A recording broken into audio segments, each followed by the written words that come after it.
Media, where you are. Getting up close and intimate. Totally not taboo with Tracy. Celebrating sexual positivity both in and outside the bedroom. Hello again and welcome to another episode of Totally Not Taboo with Tracy. This is where we talk about everything that is taboo around sex and sexuality.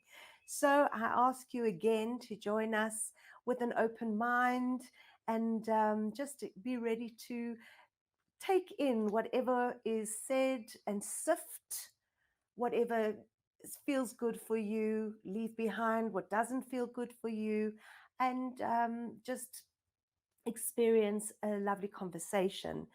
Today I have in studio with me Ndileka, and we're going to be talking about everything that is naughty and nice. And Ndileka has a very, very exciting Instagram page, and this is how I found her. Your Instagram page is NDI underscore HOTNE. Right. Yeah. You have to check out her Instagram page. So without any further ado, thank you so much, Ndileka, for joining me here. Thank you for having me. I'm honored to sit with you and have this conversation. Fantastic. Yeah.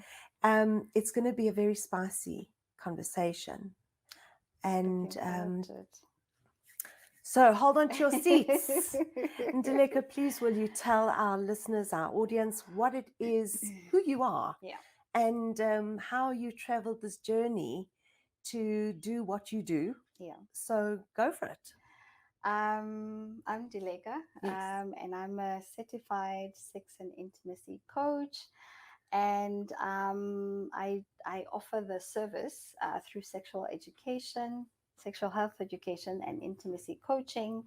I help individuals and couples to help them reach their sexual potential and also unpack their own sexuality. So how I started on this journey was from a personal experience for myself.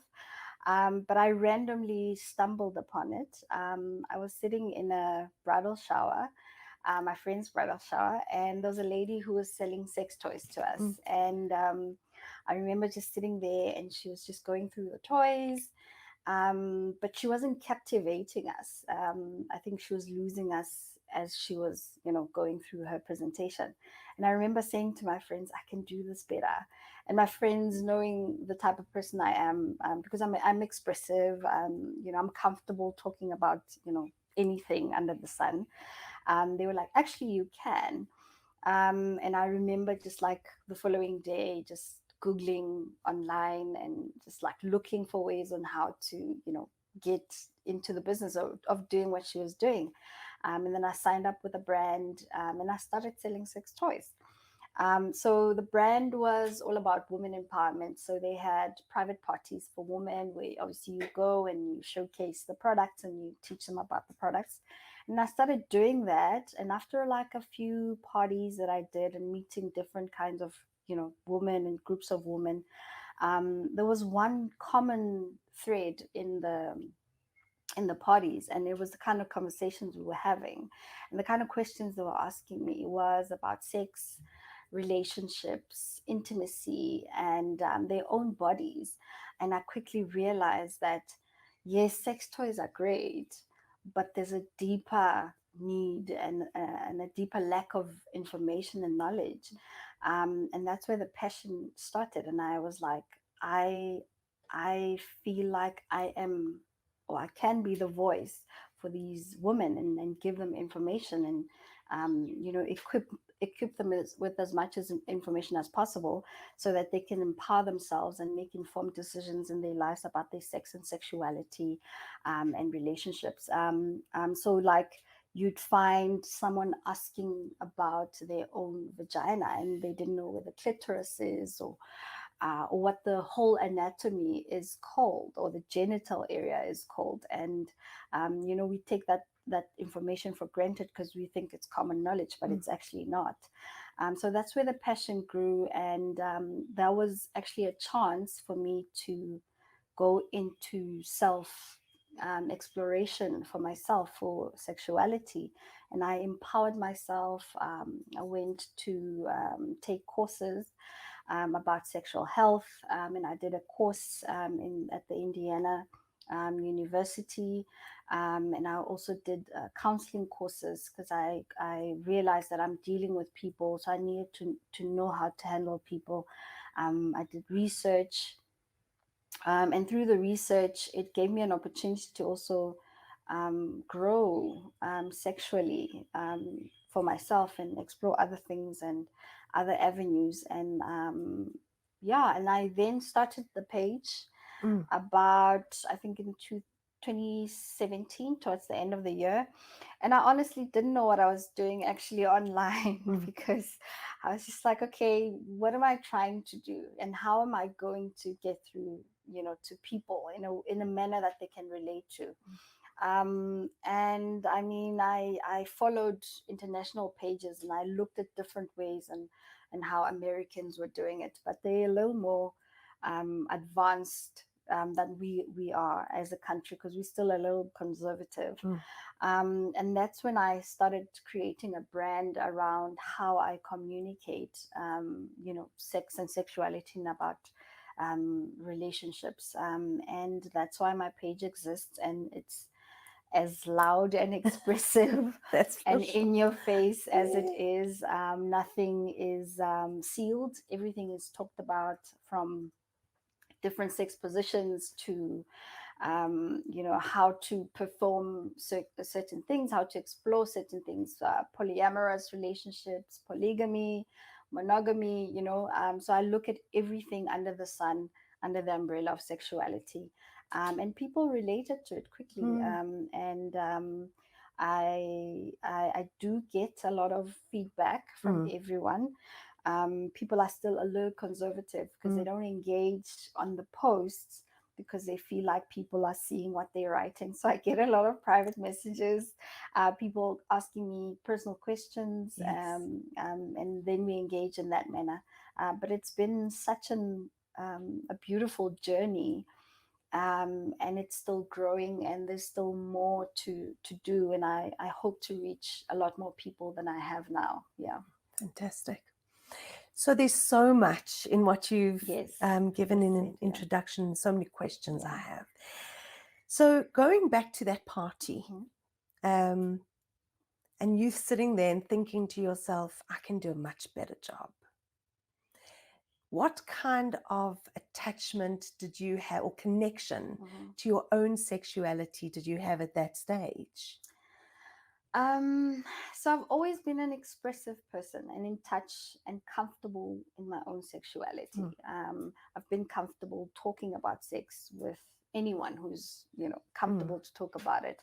So I think at that point I had already used some sex toys, personally. So I was just, in that moment, I was thinking, there has to be a way to reach out to people, or to the ladies in the room, in such a way that it communicates intimacy and sensuality, and also reflects back to who they are. So that was the thing for me. I was just like, she's not connecting with women the way I think, women relate to sex. Yes.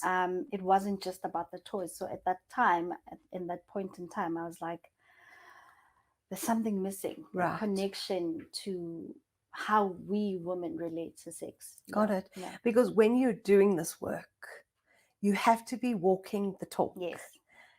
Otherwise, it's not authentic. Yeah. That's absolutely true. That's true. For sure. That's true. So the other question that I had for you was, through this whole process of you learning the work and exploring all the different avenues that there were, that there are to sexual health, touching people's lives and influencing them in so many ways, there's a richness to that, right? And in my practice, I tend to find that there is a difference between black women and white women. There's a subtle difference, but yet I also find that women are women. I also find that the younger black women are wanting more. They want more excitement. They want foreplay. They want toys. They just want more than what the previous generation have had before. Are your followers more black, more white? What's the demographic? Obviously more black, because I'm black, and I think a lot of women can relate to me. And the wanting more is due to the fact that growing up, even for myself, there was not a lot of sexual talks in homes, even from our parents. There was not a lot of exposure to sex topics. I mean, the only sexual education we got was about your reproductive system. You're gonna have a menstruation at this point in time, and your body changes, boobs, and there's pregnancy if you have sex. So those are the kind of messages I think everyone got. So now there's exposure, now there's the internet, now people can access a lot of information. So the wanting more is just I think an opportunity for black women to explore. And it's so exciting because it's something new. But it's also scary because it's something that they've never experienced before. So there's a lot of curiosity. There's a lot of okay, let me try this. What's out there? I'm excited. Let's go to the sex ball. That kind of thing. So I think it's just due to the fact that in black homes, sex is just something that is for the bedroom. It's not talked about. But in white homes, it's exactly the same. Yeah. There's no difference there. Yeah. And I hear the same story with my black clients as well. The difference is that there's a hunger among young black girls, and even my older couples who are black. The women are saying, "I want more." Yes. And there's a thirst. There's an excitement. Every time I speak to a young woman, she has the smile that you have. It's like it's this thirst. Yeah. Whereas the white women are still, they don't have that excitement around this beautiful experience of sexuality, exploring their sensuality. And that's the one thing that I am definitely noticing more and more and more. Yeah, I mean, you're right. I've had a few sessions with older and younger white women, and to my surprise, because my perception was, white women would be more receptive to, sex toys or sex conversations. But to my surprise, it almost felt like the room went quiet because it was just like, okay, it's too much information. Yes. We are overwhelmed right now. And you're right. For me, it was a culture shock because in my head, I'm thinking, okay, maybe there's a lot more reception on, from the other races. But it seems like it just depends on how you were raised and how you grew up and what you're exposed to. But the majority is conservative. Yes. Yeah. But the interesting thing is about white men they love sex and want a lot of explorative sex. Okay. They love the porn. They love different positions. They generally love foreplay. Whereas black men, it's not. It's a traditional thing. Yeah. Am I right? You're right. But there's also a shift in black men. With the younger men. Well, a little bit of both. So you get a lot of older black men who are now dating younger black men. black women. Yes. So now Yeah. they get exposed to this curiosity that the younger women have, and then it sparks curiosity in them. So that's why I'm saying there's a shift, because there's now a lot more interest. Yes, they're stuck in, the traditional way of, okay, we have sex this way and no other way, but there is a curiosity from black men, because I get a lot of private messages from black men speaking about their challenges about sex as well, and asking me how to approach those kind of situations. So there is a shift, I think, holistically. We still have a long way to go, but I think people are more open, yes, to listening, to receiving Agreed. information, and hopefully that can change their perspective, or not. I mean, at the end of the day, everyone must do what they're comfortable with. But as long as there's information and knowledge and exposure, then someone can then decide, like, okay, I'm a prude. I'm comfortable being a prude. I know what's out there, but I decide to be this person. Absolutely. Absolutely. And I always say, like, not everything is for everyone, Yes. but as long as we respect Yes. everybody's choices, and yeah, it becomes difficult when people are judged. So now we're talking about your page. Yes. And I am the last thing from a prude. Okay. When I looked at your page, I'm like going, whoa, this is hectic, but wow, I'm so excited because it's like, I have an ex-husband, I have children, I have, thank God, parents that are still around. And it's something that spurred me on in my journey, was to be out there and explicit, but I couldn't. Okay. So I had to find a very diplomatic way of spreading the word, spreading the message.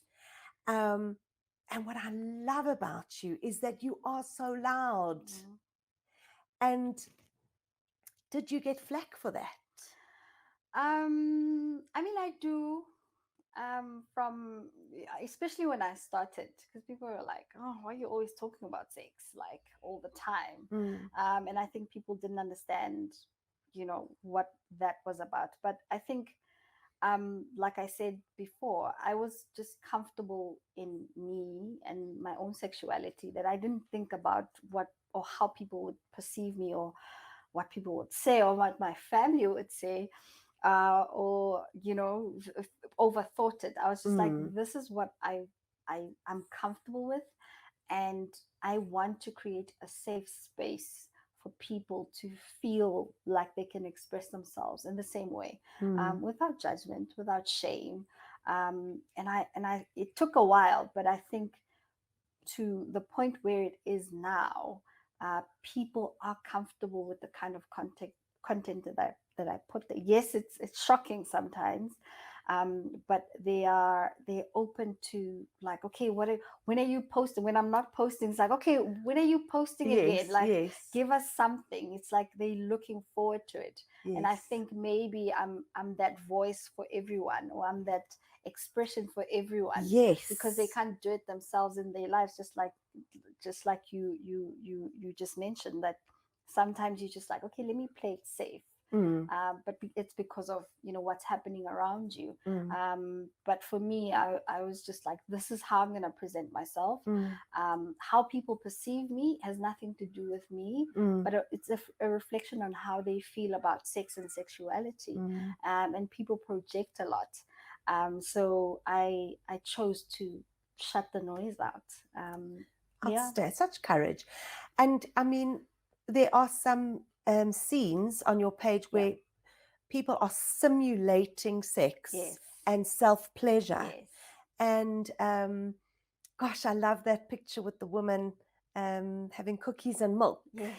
And I mean, there's so much content that I'm just thinking about the things that have stood out for me, with the watermelon pose. And you have gotten away with a lot of content. I have, but it's difficult, as you know, because there's a lot of censoring around, Yes. explicit content. I've had a few of my posts removed by Instagram and Facebook. I've been blocked. I've went to the Facebook and Twitter jail, as they call it, where you can't post for like a month. Yes. But I mean, you push the limits where you can. I think it's just also now you try to find creative ways of not making it obvious, because then the Facebook and Twitter picks it up that nudity, or you're promoting sex or whatnot.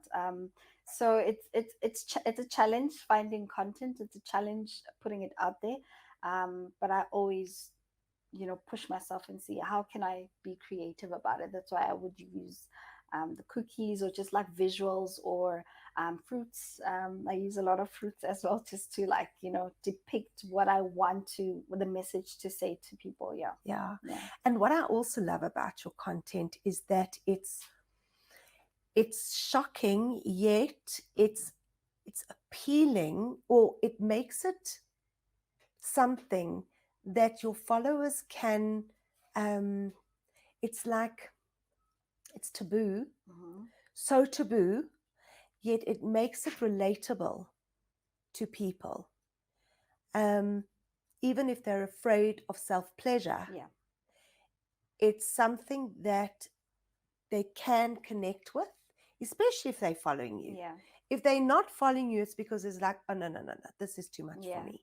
But if they're following you and they want to explore themselves through self-pleasure, or they want to read your content or whatever it is, then it makes it more relatable to them, because it's visual.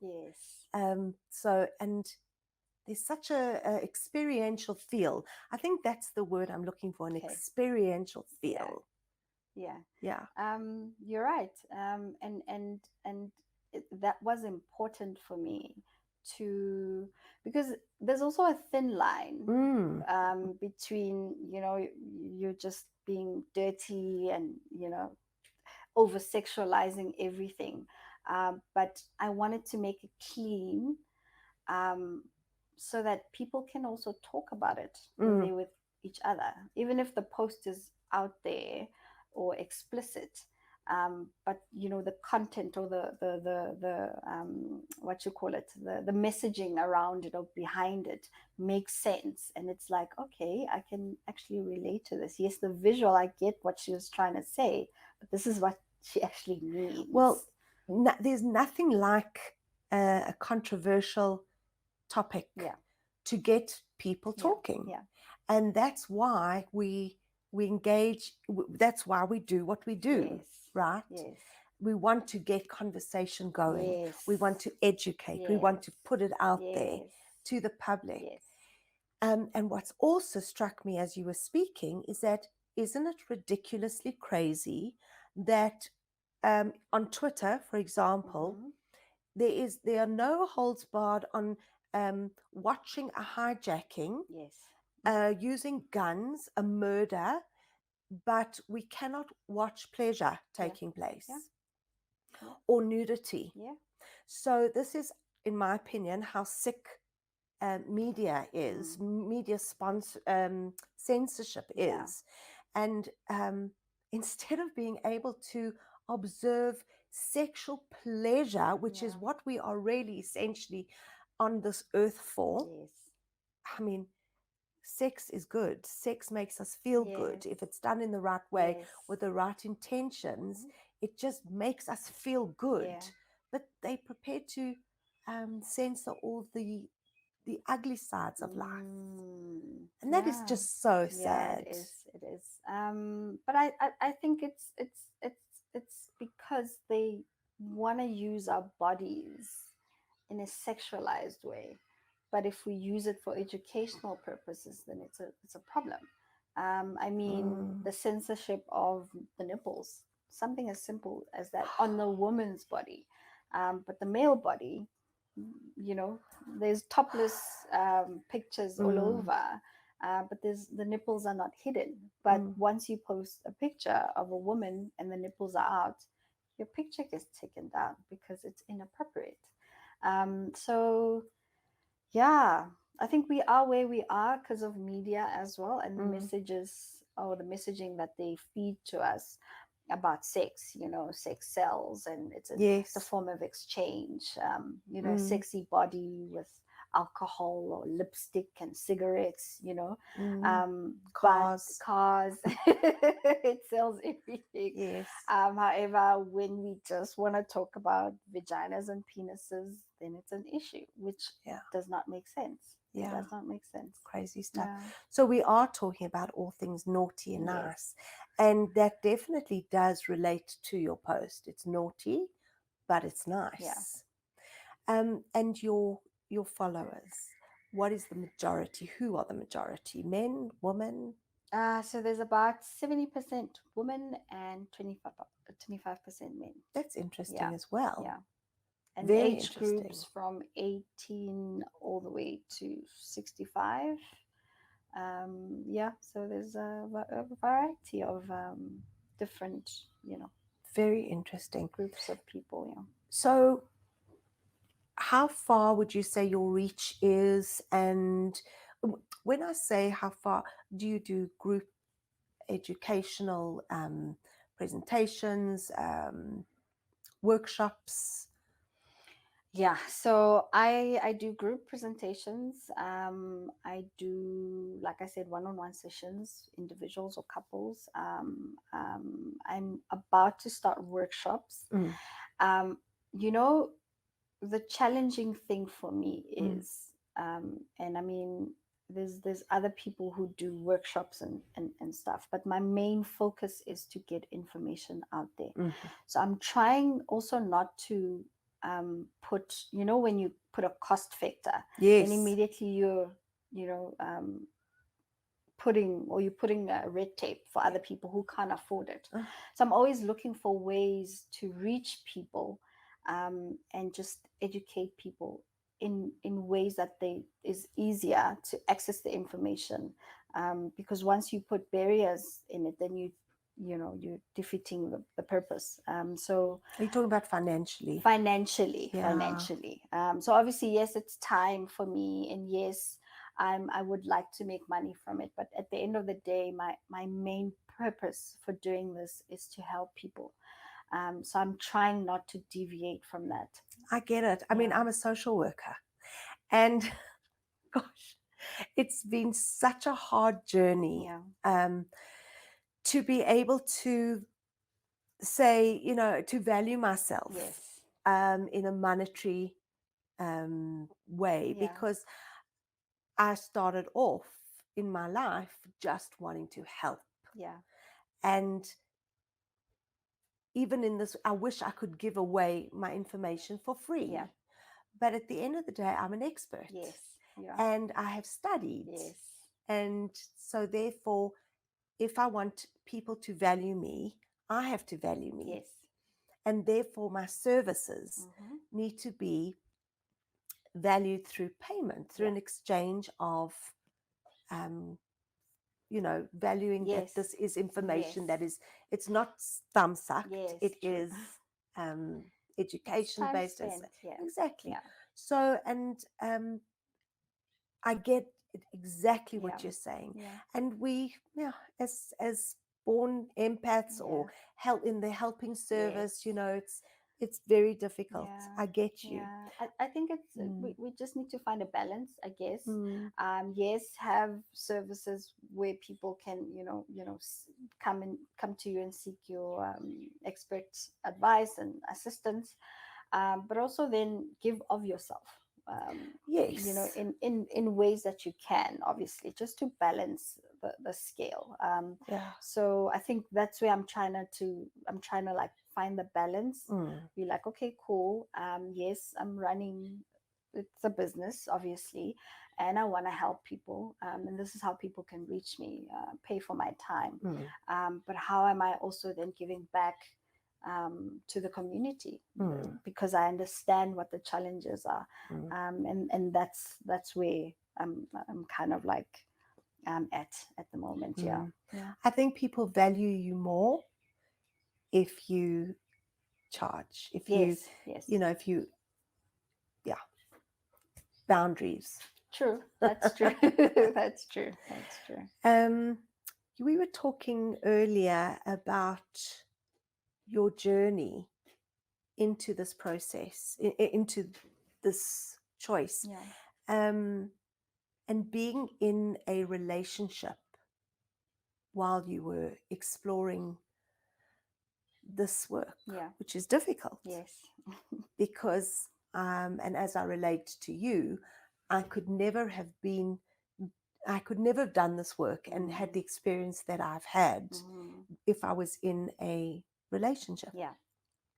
Can you comment on that? I can. Sure. That side has been such an eye opener for me. So obviously, getting into the work, like I said to you earlier, that I was married, and when I left the marriage, or my marriage ended rather, I felt voiceless. And getting into this sort of work gave me a voice, and because I wanted to empower myself, but also empower other people or other women who probably felt voiceless like I did. And that's how I got into it. And obviously, along my journey, then I got into a relationship. And I met such an amazing partner who was very supportive, because he was right there from the beginning of my journey, and he understood why I wanted to do what I was doing. And I explained my vision, and I explained why I'm passionate about this.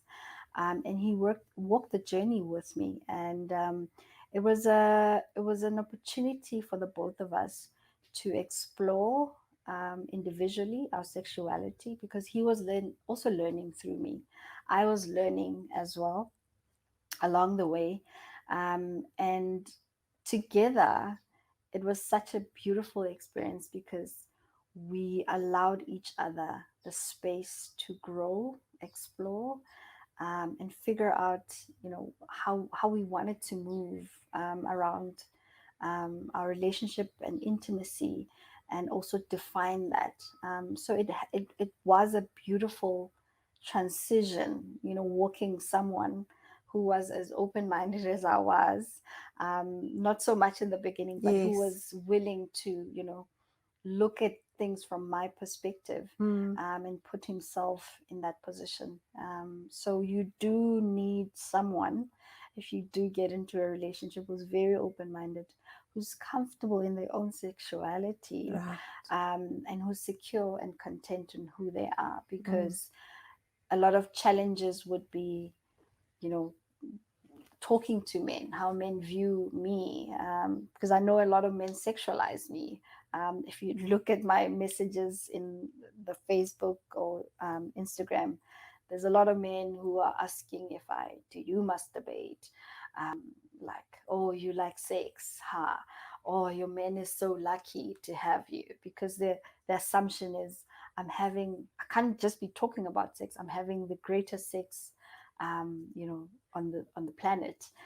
So it needs someone who's strong, but also someone who's content and secure in who they are. Yeah. And did he start off so open-minded?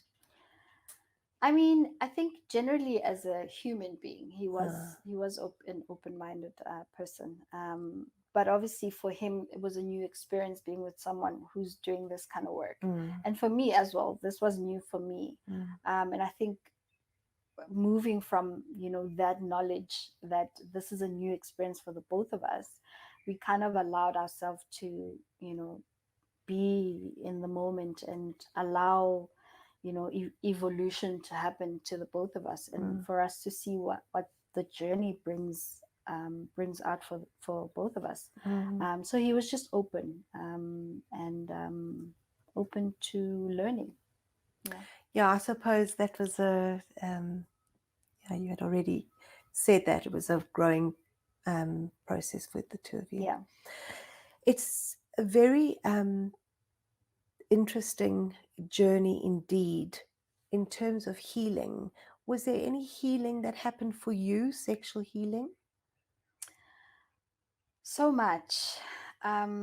Because I mean, you from a teenager, you don't know what sex is all about. Mm, And by the time you start having sex, you don't know what you're doing. mm, And for me personally, this I almost wished I had started this at a younger age, with knowing everything that I know now, so as a young woman, the view is sex is for men. yes. um, when you have sex, it's something that men enjoy. So there's not really much about women's pleasure. So for me, the healing part was, taking back the power Mm, or the responsibility of my pleasure mm, into my own hands. mm, But I also had to unpack and understand what that means. So that gave me an opportunity to explore my own body, and figure out how my body works. And unfortunately, or fortunately for me, I did it at a much later stage. But when I look back, I'm just like, man, I missed out on so much, because I didn't have any information about sex. So the healing came from just understanding me as a sexual being, and being responsible for my own pleasure. oh, Because that's even when beautiful. you sleep with someone right now, as I sleep with someone, I'm aware that my pleasure is not in someone else's Oh, hands. love that. So that was the healing journey for me, just like taking Yes. back the power of my own sexuality. Oh, that's so Yeah. powerful. Absolutely. Because so the question to you is, what do we tell young girls and from what age? Because I have teenagers, Yeah. and you know, girls, well, actually, teenagers, Yeah. you cannot tell them anything. They think they know everything, right? And I love the way that they now come back to me as older Yeah. teens and into their 20s, and they say, Mom knows best. I wish I would have listened to you. And I'm like, yes. Although they still don't listen Of to course. me. But that's the beauty Yeah. in the learning. Yeah. So they're going to do it anyway. Yes. They're not going to listen to No. reason. Correct. How do we reach them to tell them that there's a better way of doing things? Yeah. So, I mean, unfortunately, you can't stop when they do it. But it's not even about the sex. It's about, you said you wish that you would have known then what you know now. Yes. And literally, I mean, information about, pleasure, my own Yes. pleasure, and information about when to say yes to sex, and what does that look like, consent, Yes. all those. So, but I think it is challenging to be a parent, Yeah. to teenagers, but I think if you start these conversations at an earlier age, before they even get to their teenage years. But obviously, I'm not saying, talk about sex when they're like 9, 10, but their bodies are going to change. They're going to get into menstruation, and boys are going to break into the teenage bodies. You start talking about what happens sexually to a human body, and the sort of feelings they might experience, and you kind of let them know that that's normal, and at their age how they can explore it. So I would encourage to talk about masturbation to talk about masturbation at an earlier age, because that's a healthy way for teenagers to explore sex and sexuality. So instead of just saying no, don't have sex, or don't do this, don't touch your body. Teach about masturbation. It's like, if you feel a particular way, you can do this. And right now it's the safest way, because you're not ready for sex, and the reasons why you're not ready for sex is 1, 2, 3, 4, 5. So it's all about encouraging conversations that are body positive. Make them feel that it's normal to feel whatever they're feeling, the confusions, how they feel when they're next to a boy, because that will happen, or next to a girl, that will happen. So in that way, at least when they're experiencing certain things, they can come back to, it's like, okay, I feel this way. What does this mean? Or I feel I'm ready to have sex. What does that look like? But if we're not having the day-to-day conversations about, our bodies and what's happening, the changes that are happening in our bodies, it becomes a challenge to even, for them to even come back to you and say, hey, mom, I kissed a boy and I felt a particular way. Now what? And that's why maybe we, as adults, would get a sense of, my kids don't listen to me. But it's in the how we talk to them as well. That's, Correct. And I was even, my philosophy is that if young girls are self-pleasuring and they know that they have the power to bring pleasure to themselves, they're not going to be giving boys blowjobs behind the school shed, because they're going to be saying, hang on a second, what's in it for me?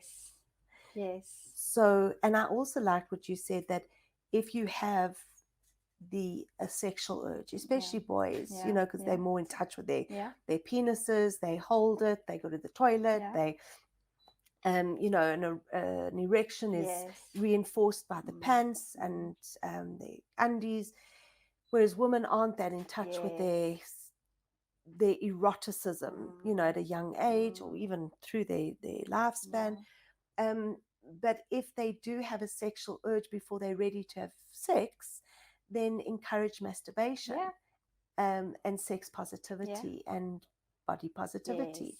And that way they really get a chance to experience the orgasms before they're ready to have the sex. And then when they're ready, then it's more about the pleasure and not so much about the orgasm. Well, I mean, about the sex, pleasing your partner and so on. It's more about my pleasure. That's fantastic. I really, really do love that. And I wish that for myself, that my reach could be for young women as well as for couples. And I started this work wanting to save marriages. So that's my focus. But it's very much a dream to reach young, adolescents as well. So we've had a very interesting conversation about all things nice and naughty and nice. Where to from here? Is to continue the work, and hoping to reach more people, hoping to grow my reach on social media, but also looking at ways, just like you, of how you can reach younger people, because I think that's where that's where we need to reach people about sex and sexuality, so that they grow into adults that we are ourselves, or we've without going through a lot of traumatic experiences. So for me personally is to find ways to reach younger people, and even on my social media I do have younger people, teenagers, that have private messaged me, and they're telling their friends about me, like, fantastic, contact this lady, ask her questions, so if I can reach that age group, it would be amazing. Yeah. Fantastic.